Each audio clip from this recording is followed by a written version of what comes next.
السلام علیکم سامعین حضرات، اس چینل پر پیش کی جاتی ہیں جرم و سزا اور تفتیش کی ناقابل فراموش کہانیاں۔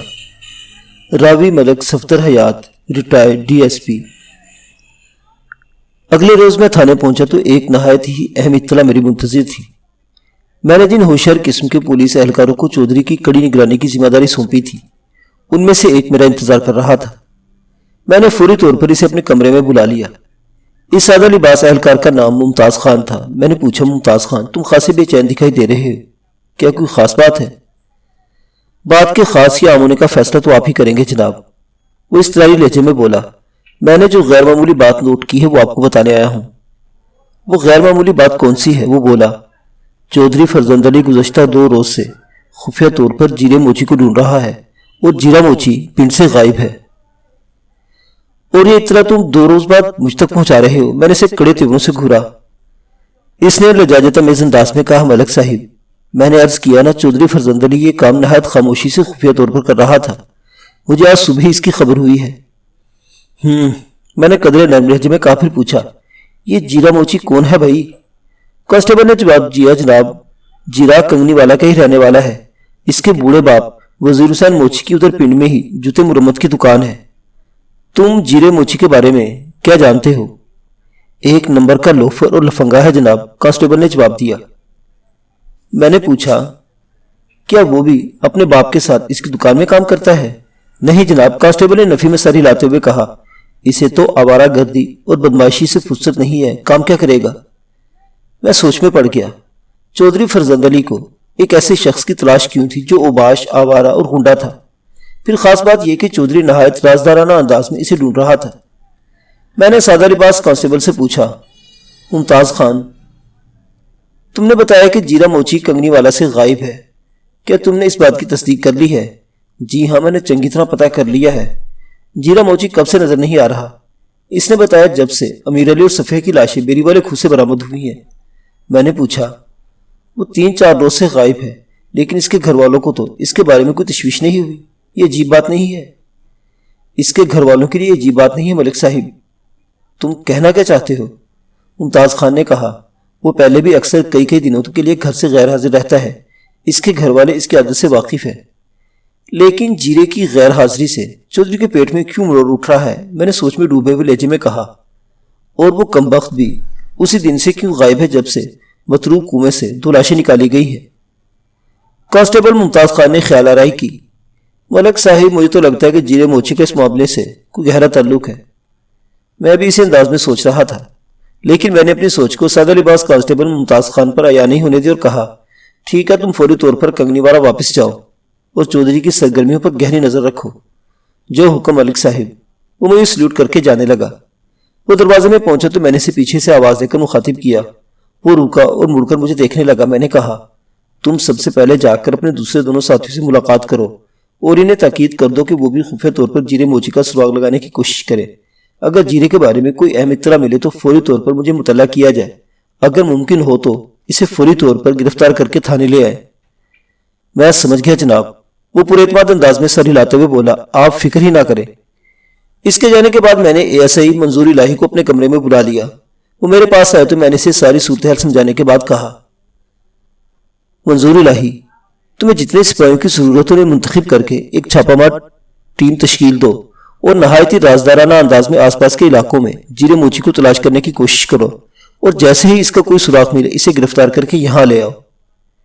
اس نے تسلی آمیز لہجے میں کہا، ملک صاحب، آپ بے فکر ہو جائیں، میں یہ کام اس طرح کروں گا جیسے مکھن سے بال نکالا جاتا ہے۔ شاباش، میں نے کھلے دل سے اس کی تعریف کی۔ اور اس بات کا خیال رکھنا کہ تمہیں چودھری فرزند علی سے پہلے جیرے موچی پر ہاتھ ڈالنا ہے۔ ہماری کامیابی اس بات سے مشروط ہے کہ جیرا چودھری کے ہتھے نہ چڑھنے پائے۔ وہ پرعزم لہجے میں بولا، میں اپنی سی کوشش کروں گا جناب، آگے جو مولا کو منظور ہو۔ تم منظور الہی ہو، میں نے اس کے فراغ سینے پر نگاہ ٹکاتے ہوئے کہا، مولا کو جو منظور ہوگا وہ ہمارے حق میں ہی بہتر ہوگا۔ وہ زیر لب مسکرایا اور کمرے سے باہر نکل گیا۔ میں نے اسی روز بطور احتیاط پیش بندی کرتے ہوئے پولیس کے مخبروں کو بھی ریڈ الرٹ کر دیا۔ آئندہ 2 روز تک حالات غیر یقینی رہے۔ تیسرے روز ایک اہم اطلاع مجھ تک پہنچی۔ وہ اطلاع جیرے موچی کے بارے میں تھی۔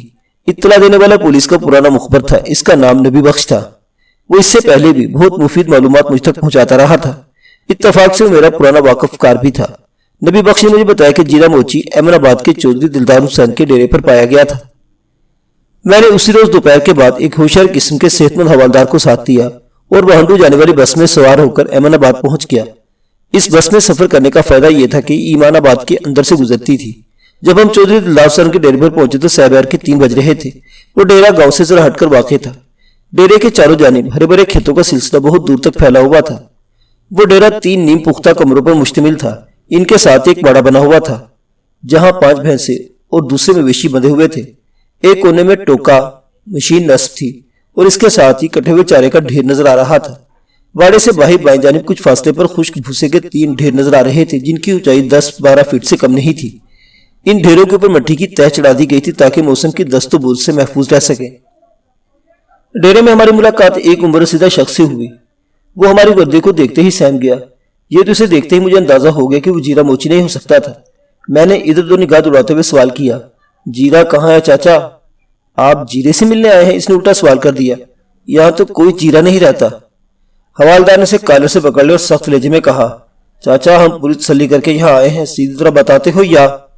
میں نے اس وقت چونک کر ڈیرے کے کمروں والے حصے کی طرف دیکھا۔ وہاں مجھے غیر معمولی نقل و حرکت دکھائی دی۔ میں نے حوالدار کو اس جانب متوجہ کیا اور خود بھی دوڑتے ہوئے ادھر بڑھا۔ ہم نے بر وقت حرکت کی تھی۔ اگر ہمیں تھوڑی تاخیر ہو جاتی تو یقینی طور پر وہ شخص ہمارے ہاتھوں سے نکل جاتا، جسے میں نے ایک کھڑکی سے نکل کر کمروں کے عقبی جانب جاتے ہوئے دیکھ لیا تھا۔ حوالدار مجھ سے پہلے ہی اس پر جھپٹ پڑا۔ اس وقت وہ شخص ڈیرے کی دیوار پھلانگنے کی کوشش کر رہا تھا۔ حوالدار نے اس کی ٹانگوں کے بیچ ہاتھ ڈال کے اسے دیوار پر سے کھینچ لیا اور بڑے ماہرانہ انداز میں اسے زمین پر پٹخ دیا۔ وہ جیرا موچی تھا۔ حوالدار نے اس کی صورت دیکھتے ہی اسے پہچان لیا۔ یقینی بات یہ تھی کہ اس نے ہمیں عمر رسیدہ شخص کے ساتھ باتیں کرتے ہوئے دیکھ لیا تھا اور فرار ہونے کی کوشش کی تھی۔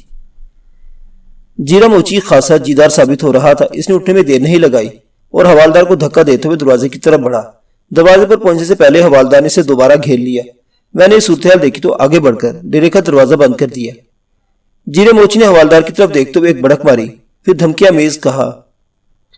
آمیز لہجے میں کہا، اوئے حوالدارا، ہٹ جا میرے راستے سے۔ اپنی بات ختم کرتے اس نے حوالدار کو جھانسا دے کر اس کے گھیرے سے نکلنے کی کوشش کی۔ اس کے حرکات و سکنات سے مجھے اندازہ ہوا کہ وہ کبڈی کا اچھا کھلاڑی تھا۔ میں نے ایک ہاتھ جیرے موچی کی گردن پر رسید کرتے ہوئے خونخوار لہجے میں کہا، اوئے سور کی اولاد، قانون کو تڑی دیتا ہے؟ میں ابھی تمہاری ساری بدماشی ناک کے راستے نکالتا ہوں۔ اس کے بعد میں نے جیرے موچی کو لاتوں اور گھونسوں پر رکھ لیا۔ اس نے مزاحمت کرنے کی کوشش کی تو میں نے اسے بری طرح دھنک کر رکھ دیا۔ تھوڑی دیر میں وہ ہانپنے لگا، اس کی ناک پھٹ گئی اور چہرے پر خون نظر آ رہا تھا۔ اسی دوران میں حوالدار نے اس کے ہاتھوں میں ہتھکڑی ڈال دی۔ ہماری اس مارا ماری سے موقع پا کر وہ عمر رسیدہ شخص رفو چکر ہو چکا تھا۔ ہم نے اسے ڈیرے کے اندر اور باہر تلاش کیا مگر وہ کہیں نظر نہیں آیا۔ جیرے موچی کی ساری تنفن غائب ہو چکی تھی۔ ہم اسے گرفتار کر کے چودھری دلدار حسین کی حویلی میں لے آئے۔ میں نے علیحدگی میں چودھری کو پوری صورتحال سے آگاہ کیا۔ پھر ہم جیرے کو اپنے ساتھ لے کر بذریعہ بس تھانے پہنچ گئے۔ میں نے 2 خوفناک صورت والے کانسٹیبلوں کو اپنے کمرے میں بلائے، جیرے موچی کو ان کے حوالے کرتے ہوئے کہا، اسے ذرا تھانے کے ادب آداب سکھاؤ، میں اس سے بعد میں بات کروں گا۔ 2 جلاد صورت کانسٹیبل جیرے موچی کو لے کر ٹرائل روم کی طرف چلے گئے۔ تھوڑی دیر بعد وہاں سے جیرے کے چیخنے چلانے اور بل بلانے کی آوازیں آنے لگی۔ اسی دوران میں نے اچھی طرح سوچ کر یہ طے کر لیا تھا کہ جیرے موچی کو کس صورت گھسنا ہے۔ 15-20 منٹ کے بعد جیرا موچی میرے کمرے میں موجود تھا۔ دونوں کانسٹیبلوں نے بغلوں میں ہاتھ ڈال کر اسے تھام رکھا تھا۔ میں نے مذکورہ کانسٹیبلوں کو وہاں سے جانے کا اشارہ کیا اور جیرے کی جانب متوجہ ہو گیا۔ حوالدار ابھی بھی میرے کمرے میں موجود تھا۔ میں نے جیرے کی آنکھوں میں آنکھیں ڈال دی، پھر سلگتے ہوئے لہجے میں سوال کیا، کچھ ہوش ٹھکانے آئے یا کوئی کسر باقی ہے؟ وہ مسکین صورت بنا کر بولا، مائی باپ میرا قصور تو بتا دیں۔ حوالدار نے اس کی کمر پر ایک زوردار لات رسید کرتے ہوئے کہا، اوئے کھوتی دے کھور، جب ادھر چودھری دلدار حسین کے ڈیرے پر بڑکے مار رہے تھے اس وقت تمہیں یہ مائی باپ یاد نہیں آئے تھے؟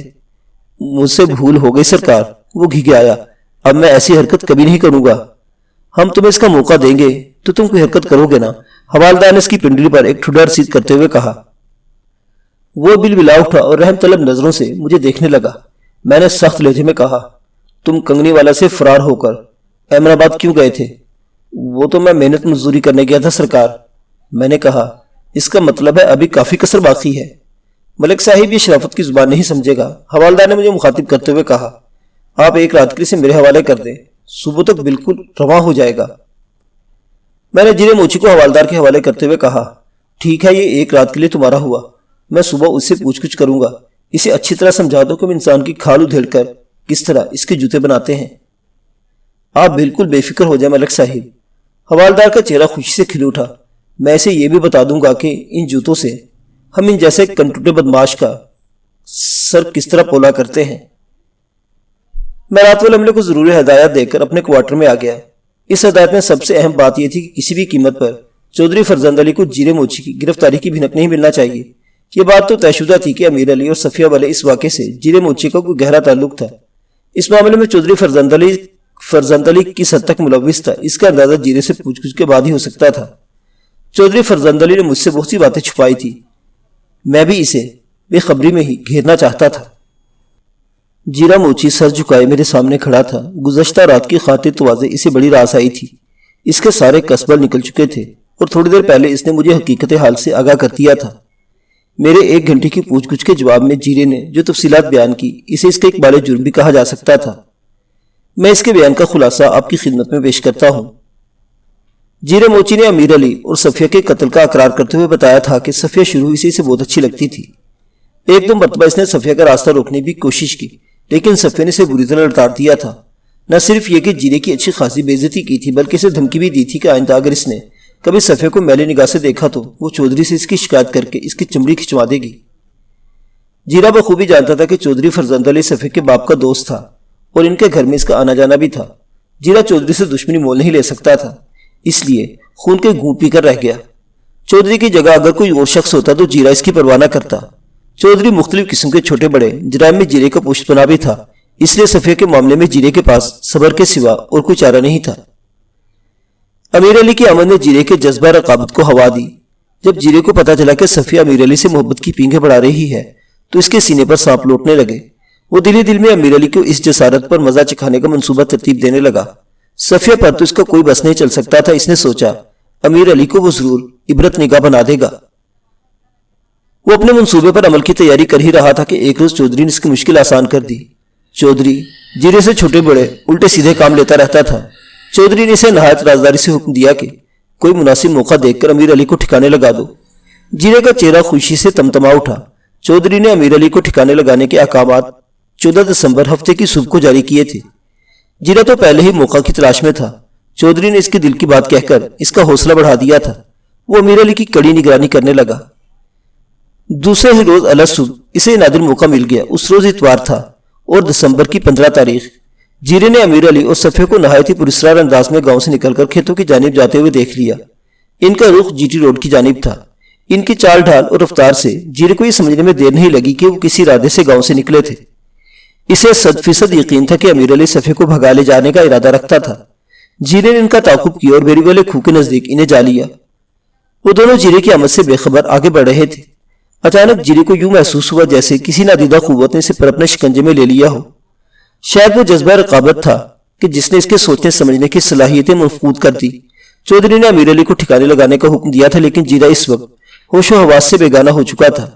اس نے اسی جذبہ جنو رنگ سے مغلوب ہو کر ان دونوں پر گنڈاسے کے بے دریغ وار کرنے شروع کر دیے۔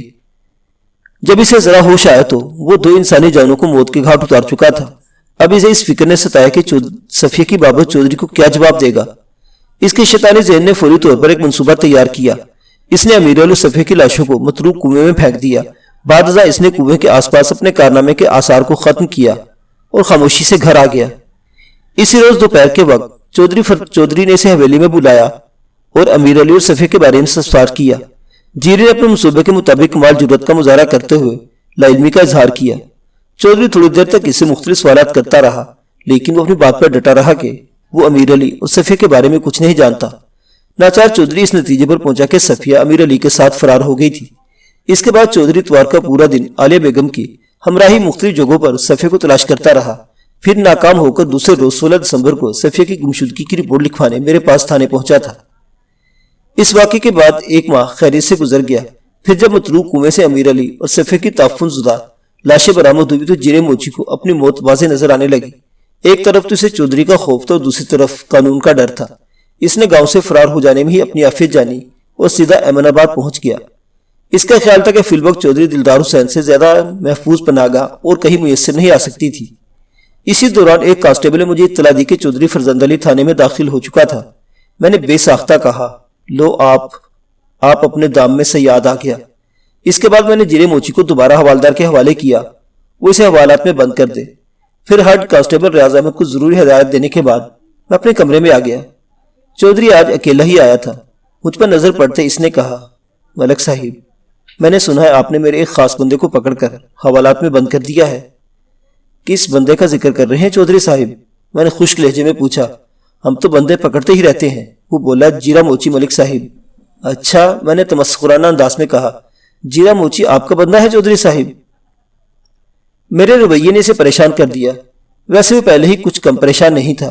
اس نے جواب دیا، جی بالکل، میں اسی کی بات کر رہا ہوں جناب۔ میں نے کہا، چودھری صاحب، میرا تو خیال تھا جیرا موچی اللہ کا بندہ ہے، اب آپ بات عجیب بتا رہے ہیں کہ وہ آپ کا بندہ ہے۔ وہ گڑبڑا کے جلدی سے بولا، وہ جناب بندے سب اللہ کے ہی ہے۔ ایک لمحے کے توقع کے بعد اس نے پوچھا، آپ نے جیرے کو کس سلسلے میں گرفتار کیا ہے؟ اسی وقت ہیڈ کانسٹیبل ریاض احمد کمرے میں داخل ہوا اور خاموشی سے ایک جانب کھڑا ہو گیا۔ میں نے چودھری کی بات کا جواب دیتے ہوئے کہا، کوئی خاص سلسلہ نہیں ہے چودھری صاحب، آپ جیرے کے لیے اتنے پریشان کیوں دکھائی دے رہے ہیں؟ میں اسے کافی دن سے تلاش کر رہا ہوں۔ بے ساختہ اس کے منہ سے نکلا، لیکن فوری طور پر اسے اپنی غلطی کا احساس ہو گیا۔ سنبھل کر بولا، میں جیرے سے ایک ضروری بات کرنا چاہتا ہوں۔ ایک چھوڑ 10 باتیں کرے چودھری صاحب، میں نے فراخ دلی کا مظاہرہ کرتے ہوئے کہا۔ اس تھانے کو اپنا ہی سمجھے۔ میرے انداز نے اس کی پریشانی کو بڑھا دیا۔ اس کے چہرے پر تشویش کے سائے لہرانے لگے۔ میں نے ہیڈ کانسٹیبل کو اشارہ کیا، ریاض احمد، چودھری صاحب کو عزت و احترام کے ساتھ حوالات پہنچا دو۔ ہیڈ کانسٹیبل نے بجلی کی سی تیزی سے حرکت کی اور دیکھتے ہی دیکھتے چودھری کے ہاتھوں میں قانونی زیور پہنا دیا۔ یہ سارا عمل پلک جھپکتے میں ہوا تھا۔ چودھری حیرت امیز خوفزدہ نظر سے مجھے دیکھتے ہوئے بولا، ملک صاحب، یہ آپ کیا کر رہے ہیں؟ میں نے ہیڈ کانسٹیبل سے کہا، چودھری کو الگ حوالات میں بند کرنا۔ چودھری میرے اس حکم کو سن کر سر پٹا کر رہ گیا۔ اسے پہلی بار صورتحال کی سنگینی کا اندازہ ہوا۔ اس کے بعد اس کی جون ہی بدل گئی۔ وہ دھمکی امیز لہجے میں بولا، ملک صفدر حیات، میں کوئی معمولی آدمی نہیں ہوں، یہ ہتھ کھڑی کھلوا دو ورنہ بعد میں بہت پچھتاؤ گے۔ میں نے کہا، چودھری تمہارا کھیل ختم ہو چکا ہے، اب میرا کھیل شروع ہوگا۔ تمہاری اطلاع کے لیے بتا دوں کہ جیرے موچی نے ہمیں سب کچھ تفصیل سے بتا دیا ہے۔ جیرے کی تو میں ماں۔ وہ فحش گوئی پر اتر آیا۔ میں نے کہا، چودھری یہ تھانہ ہے، ذرا ہوش سنبھال کر بات کرو، مجھے مزید سختی پر مجبور نہ کرو۔ وہ غصیلے لہجے میں بولا، ملک صفدر حیات، تم ابھی اس علاقے میں نئے آئے ہو اور آتے ہی تم نے بڑی غلط جگہ پر ہاتھ ڈال دیا ہے۔ اب بھی موقع ہے، یہ ہتھکڑی کھول دو، میں اسے تمہاری پہلی غلطی سمجھ کر معاف کر دوں گا۔ میں نے سخت لہجے میں کہا، چودھری میں ذرا دوسری قسم کا تھانے دار ہوں، تمہارا اندازہ بالکل غلط ہے، میں نے کسی غلط جگہ ہاتھ نہیں ڈالا، میں بہت سوچ سمجھ کر ہاتھ ڈالتا ہوں، یہ ہتھکڑی بھی اتنی آسانی سے نہیں کھلے گی۔ تم کار سرکار میں مزاحمت کے مرتکب ہوئے ہو، تم نے متعدد جھوٹ بول کر اپنے جرم کی پردہ پوشی کرنے کی کوشش کی ہے، اور وہ میری بات پورے ہونے سے پہلے ہی چیخ کر بولا، تمہیں میری طاقت کا اندازہ نہیں ہے ملک صفدر حیات، میں تمہاری وردی بھی اتروا سکتا ہوں، میرے بہت اوپر تک تعلقات ہیں، میں ڈی سی سے تمہاری شکایت کر دوں گا۔ میں نے اس کے منہ پر ایک تھپڑ رسید کر کہا، چودھری تم کتنے ہی طاقتور ہو مگر قانون سے زیادہ طاقتور نہیں ہو سکتے، اور یہ تعلقات کی دھمکیاں کسی اور کو دینا، میں ان گدڑ بھبکوں میں آنے والا نہیں ہوں۔ میں بلا وجہ کسی کو ہتھکڑی نہیں لگاتا ہوں، اور ضرورت پڑنے پر ڈی سی کو ہتھکڑی پہناتے ہوئے بھی ذرا نہیں گھبراؤں گا۔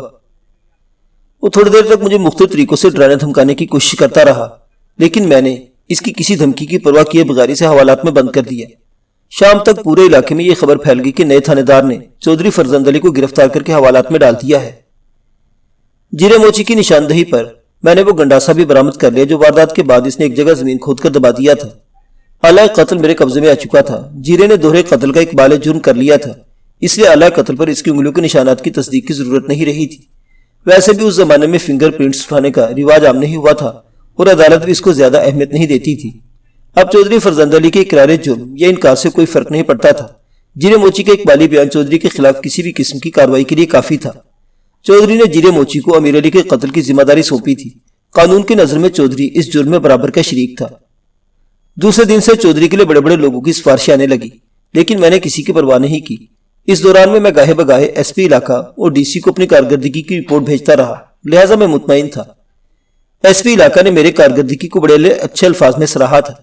اگلے روز میں نے چودھری فرزند علی کو عدالت میں پیش کر کے اس کا ریمانڈ حاصل کر لیا۔